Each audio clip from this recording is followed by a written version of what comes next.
Hello, everyone. This is Carolyn Young here on behalf of the Organic Council of Ontario, and welcome to, I think it's our fifth series, a fifth webinar in a series of webinars called Your Standards, Your Say. Just want to make sure everybody can hear me. Wave your hand, Joel and Rob, you can all hear me? Yes? Okay, good. So today's webinar will be from 12 to 1:30, and I want to just say thank you to, we've had some sponsors of individual webinars, but we also have sponsors of the series of webinars, which has been really helpful. Thanks to Cambrian Solutions and Freeman Herbs, who have helped with offering sponsorship to make these webinars happen. So before we get started, I just want to make sure everybody understands that your audio is probably currently off. We made it so that you would be muted upon joining the webinar. And we're going to keep all of the participants' videos turned off for now. If you have a question that you want to ask the panelists throughout the webinar, feel free to send it to our chat. There's a little chat bubble in your functions, and we will try and make sure that that question is brought up, or we'll respond to you during the webinar. But everybody will be able to ask questions, whether through chat or even in your own voice at the end of the webinar. Around 1 o'clock, we'll start with question and answer period. I also want to make sure everybody is aware that this call is being recorded, and we will be sharing the recording with everybody who registered for the webinar, as well as it will be available to people a bit later, more publicly. So if you are having trouble participating in the webinar for any reason, if you can't hear or can't see, please do contact Zoom support. We can't help everybody during the webinar. There's only 2 of us on this side of things. So, and with that, we'll get started.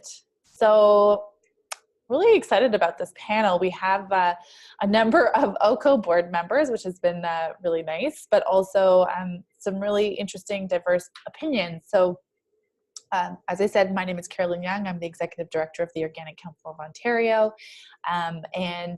We don't have Simon Jacques with us, but he is our OFC, or the Organic Federation of Canada representative, and the representative on the technical committee. And he sometimes joins us and sometimes doesn't, to help with the welcoming and to do an overview of the standards review process.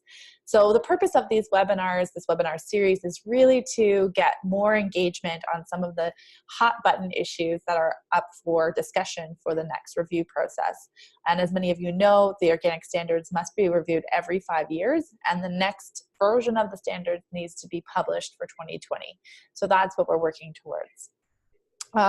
We also have with us Hugh Martin, who is a former OCO board member and also the chair of the technical committee. That's the committee that does a lot of the voting on the standards.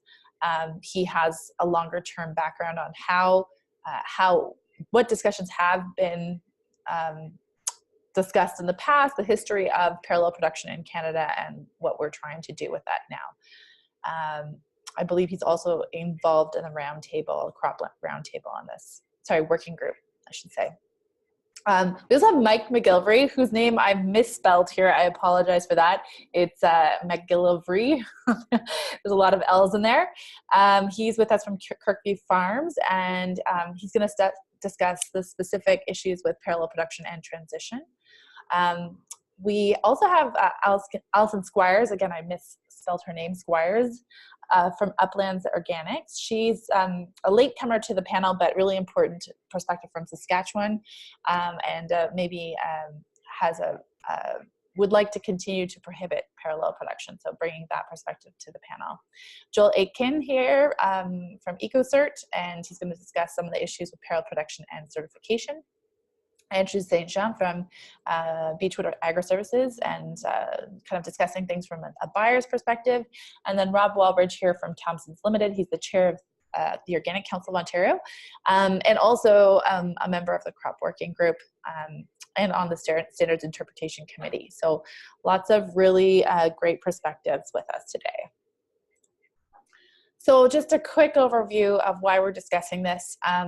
As I mentioned, according to the Canadian General Standards Board, the organic standards which is a guideline or a set of principles and guidelines for how organic production should take place, must be reviewed and updated every 5 years, or they become archived. And those standards are referred to, they're not the same as, but they're referred to by the Safe Food for Canadians regulations, formerly the Organic Products Regulations. So those regulations inform how the standards are enforced and regulated, and refer to the standards as a guideline, but they are not the same documents, and which has some implications for how industry is involved and how government is involved. So overall, the Canadian Food Inspection Agency has jurisdiction over the enforcement of those regulations, and they have delegated a lot of their authority to conformity verification bodies who oversee certifying bodies who then inspect operators. So there's a lot of different moving pieces, but basically CFIA is at the oversight element of those regulations. But CFIA is not involved in the actual interpretation, although they do, I should say that the Standards Interpretation Committee is supported and funded by CFIA, I believe, or is it the CGSB? Yes, CFIA. And the Standards Interpretation Committee is there to clarify issues of the current standards. So when there's a question about how to interpret the standards, the Standards Interpretation Committee provides clarity on that. And then, as I mentioned, there is Canadian General Standards Board Committee on Organic Agriculture, the technical committee, which votes on each draft of the standard, and our representative, as I mentioned, is Simon Jacques, but there are also a number of other associations involved in that process. And then the Organic Federation of Canada is very, very much involved.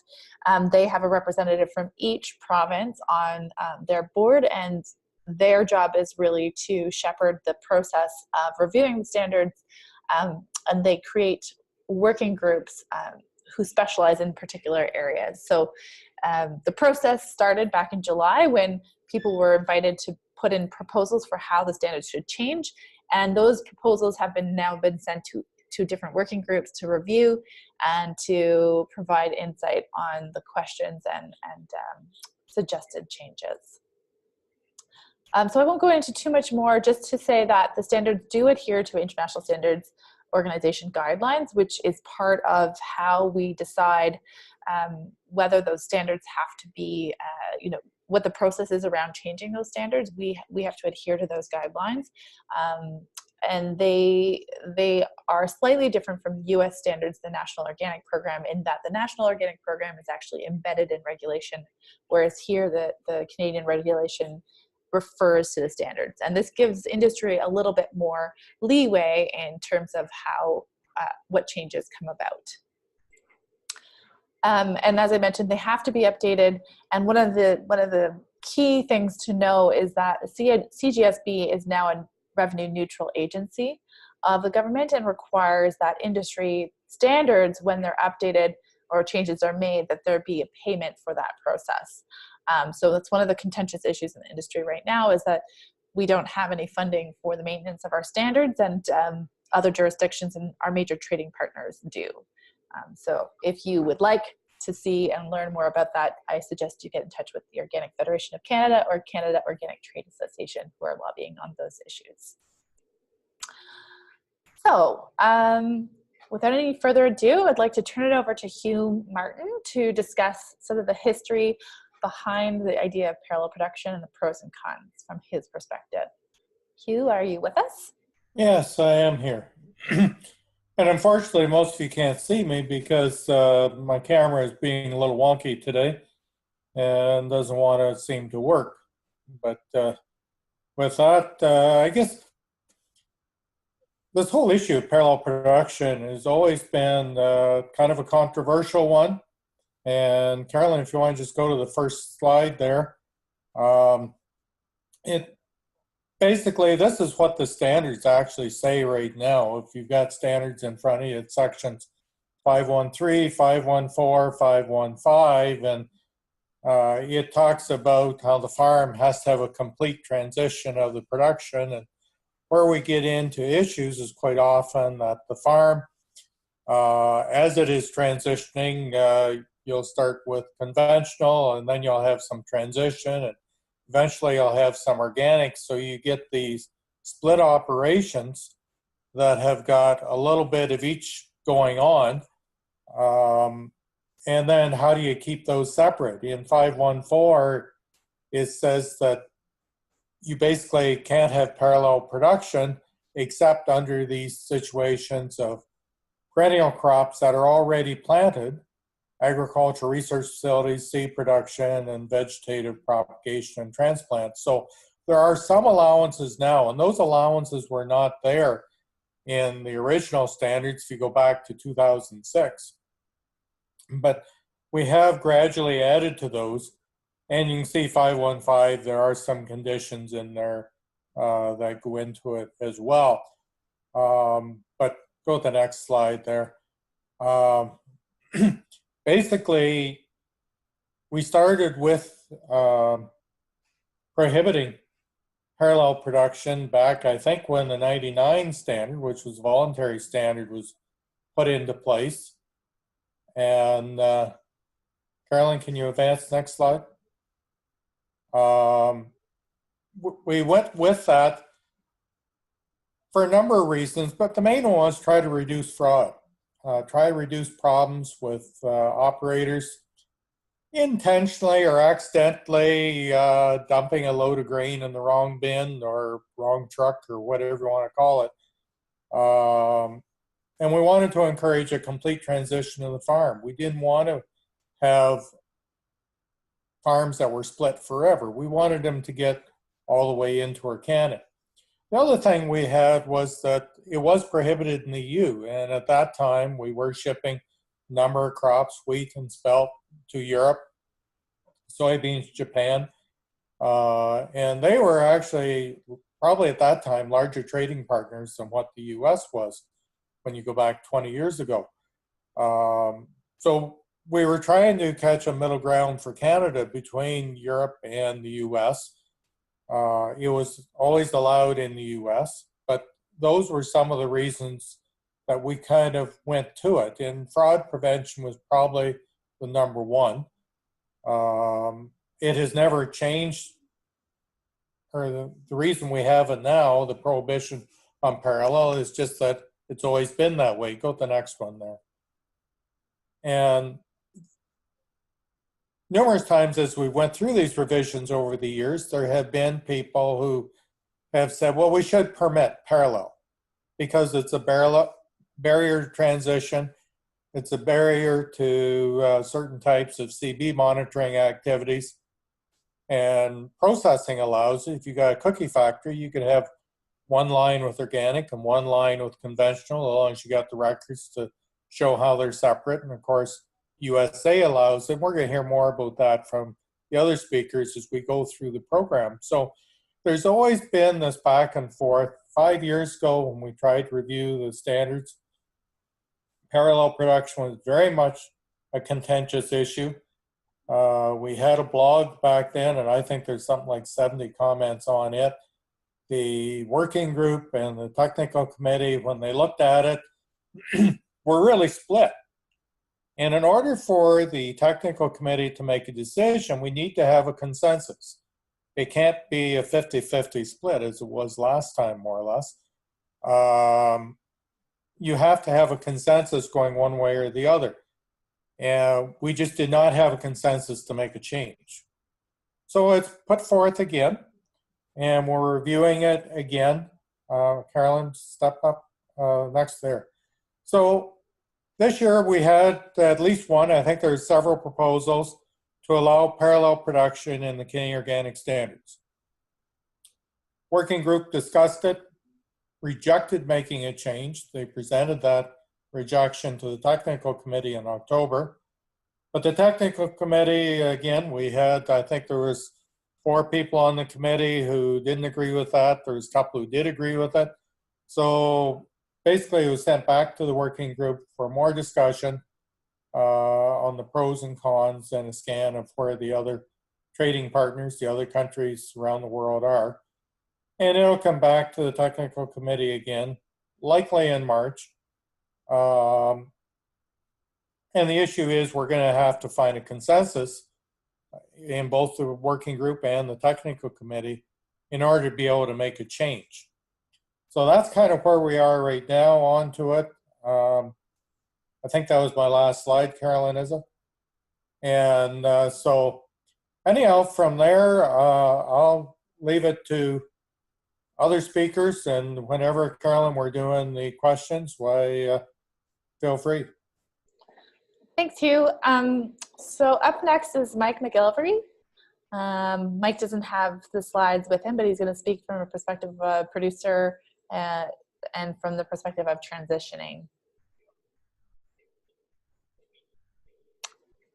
Mike, do you want to go ahead? Make sure you're unmuted. There you go. Yeah, sorry, I apologize. I had to unmute. And Carolyn, there's no problem about getting my name wrong. It's like happens 99.9% of the time. So, good afternoon, everyone.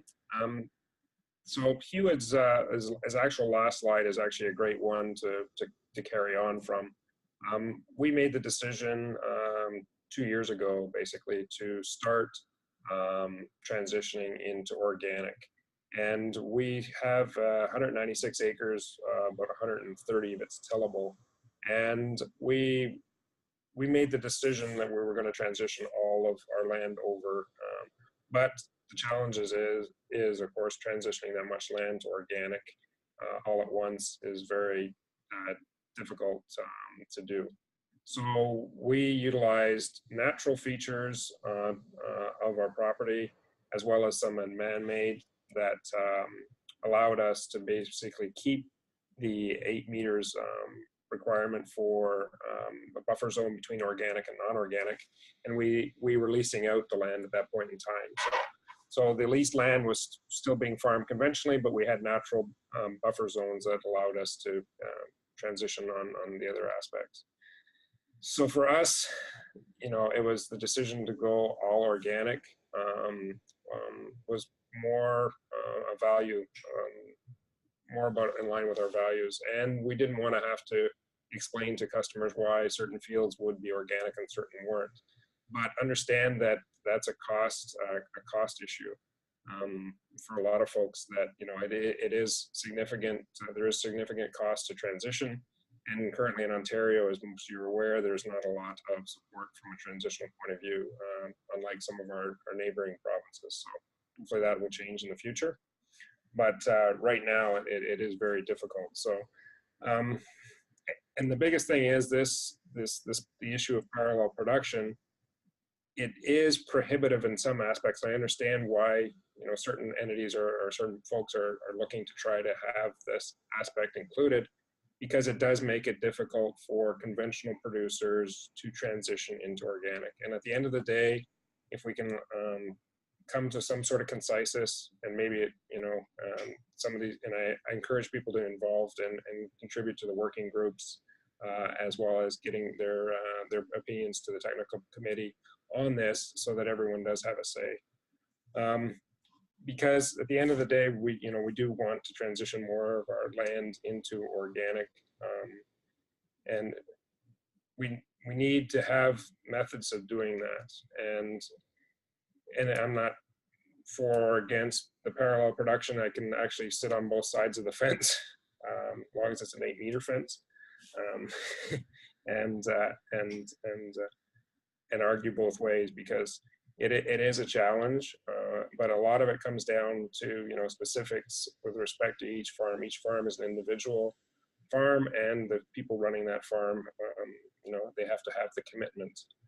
So that's some of the things that we had to address when we were looking at doing this. So it is a challenge, but it can be done. People are doing it now. That is the thing. Parallel production is being done. It was done in our case through a separate entity farming the other portion of the land. And other people are setting up separate entities, and it makes it difficult for the certifying bodies in that case then to audit, because they do not have access to that entity. So there's definitely arguments on both sides of this issue. So, but from our point of view, long term, we think that we definitely need to have more organic production. So if we were to had to make a decision, we would want to see more folks go into the transition strictly into organic. So. Mike, can you just explain in brief to people why it makes transition more difficult? Like maybe a bit about how your fields would look if you were allowed parallel production versus if you're not, and So as a transition. So we're in a kind of unique situation because a lot of our fields have a natural, either natural or man-made buffer zones. If you're not doing, if you were having a farm that didn't have those natural buffer zones, it is a significant portion of land that you would have to block off. So if in a field, you would have to have an 8-meter buffer strip that you would have to take out of, basically out of production in order to have that buffer zone between the organic and non-organic. So that does have a cost. And, any land that you don't have that's being productive is a challenge. Now, in our specific instance, we only had 2 buffer zones that we actually had to create because they were going against our neighboring farms that are conventional. And even if they weren't conventional, I think you would have to have a long-term agreement in place with the other farm that they were going to farm organic as well if you wanted to try to reduce that 8-meter production. So what you're saying is that parallel production would allow for people to use those buffer strips towards the conventional yes. stream, right? Yeah, exactly. So there is, again, each farm is unique. Each circumstance is unique. So making blanket statements that, that this, and, that the idea of fraud, well, it can happen either way, whether this is in place or not. If someone's intent is to defraud, they'll find a way to do it. So, using that as, as the stop, the stop against everything and saying that we can't do this because of this. If you're an ethical producer, you're gonna abide by the standards. So. Okay. Well, on that note, I'd love to hear what Allison has to say. Allison, are you still there? Did we lose Allison? We lost Allison. Okay. Well, let's move along the chain, and then hopefully when Allison, she's the co-host now. Oh, okay, she's still there. Hi. Hi. For some reason we lost your video. No, I apologize. There I am.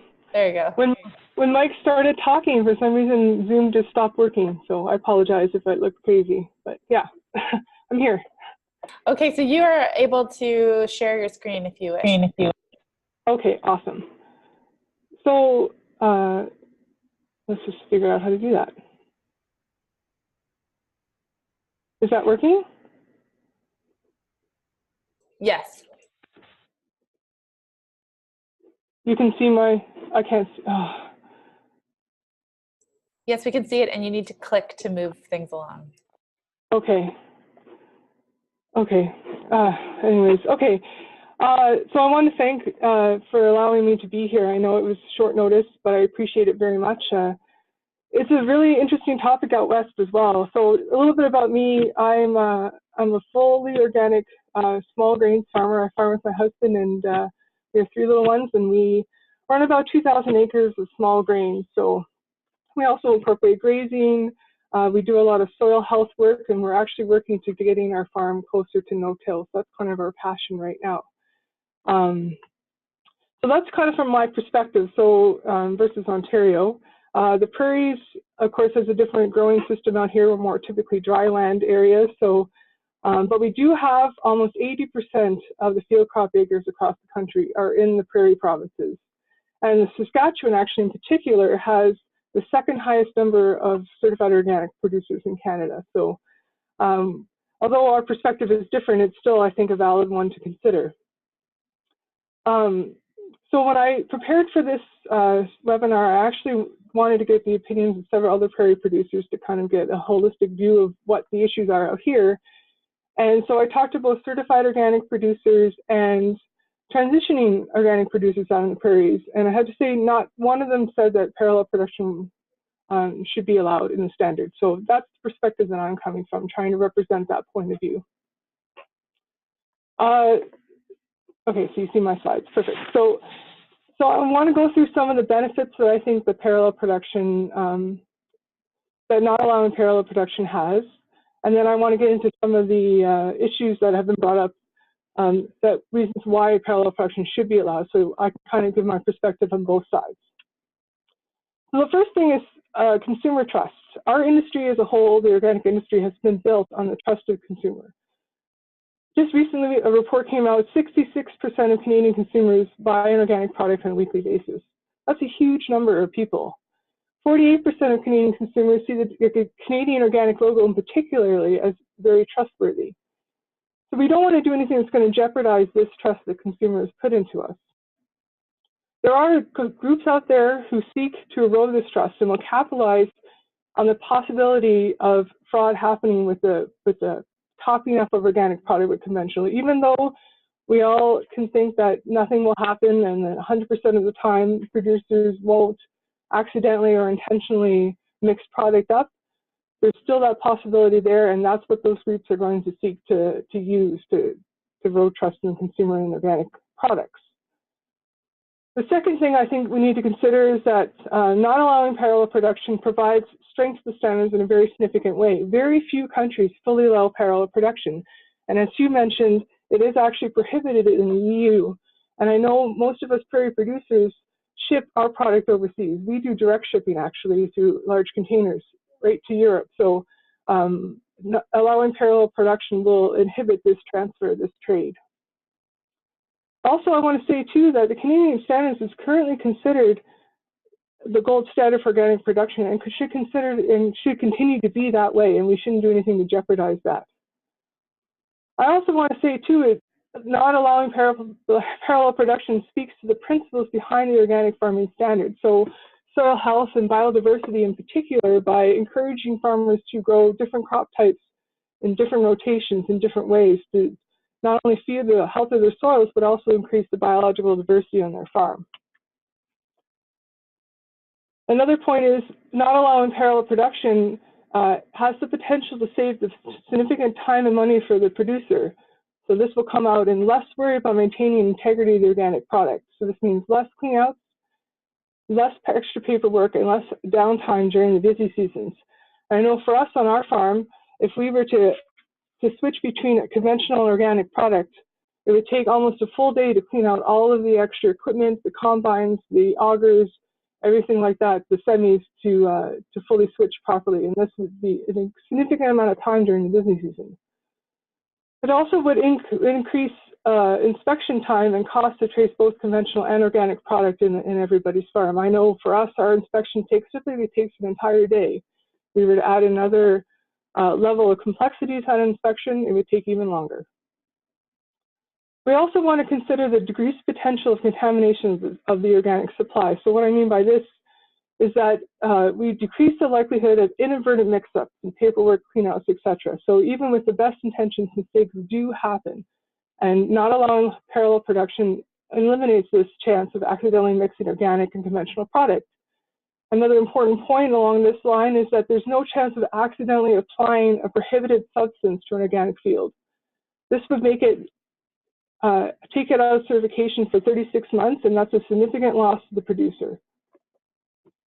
Also, I think not allowing parallel production actually is a good thing as it encourages learning new farming methods more relevant and more applicable to organic production. As you're shifting from conventional to organic, we all know that's a significant mindset shift, it's a significant practice shift. So this would encourage farmers to increase their rotations, maybe start incorporating green manure, soil building years, and this also increases the ability to tap into many different markets, which increases profitability. So with my remaining time, I want to get into some of the responses I have of reasons why people put forth that parallel production should be allowed. One reason I hear a lot is that it will prevent growers from hiding their conventional production in a second company. Allowing parallel production in the standards won't actually prevent this from happening, as certifiers will not automatically be allowed access to the books of a related company. So if somebody wants to commit fraud, if somebody wants to hide their conventional production in another company, they can continue to do so even if parallel production is allowed. Another thing I heard, and I heard it earlier in the presentation too, is that it is currently allowed in the US. And yes, there is a great market trade between Canada and the US, but I also want us to consider that the US is not in a great place right now. They have documented loss of consumer trust in their agricultural system. In fact, if you could Google organic fraud on Google, as I did last night, the whole first page is about issues in the US currently. We have increased our market share $3.5 million since 2012, and we've done this without losing the trust of the consumer. Processes are allowed. Why aren't annual crop producers? This is another common thing that I hear. As a producer as well, as a processor and a producer, we own a seed cleaning plant in our operation here. I can tell you that processors have exact amounts of product coming in and out. We have receipts, we have invoices, everything's weighed. It's very, very easy to track product coming in and out of the seed cleaning plant.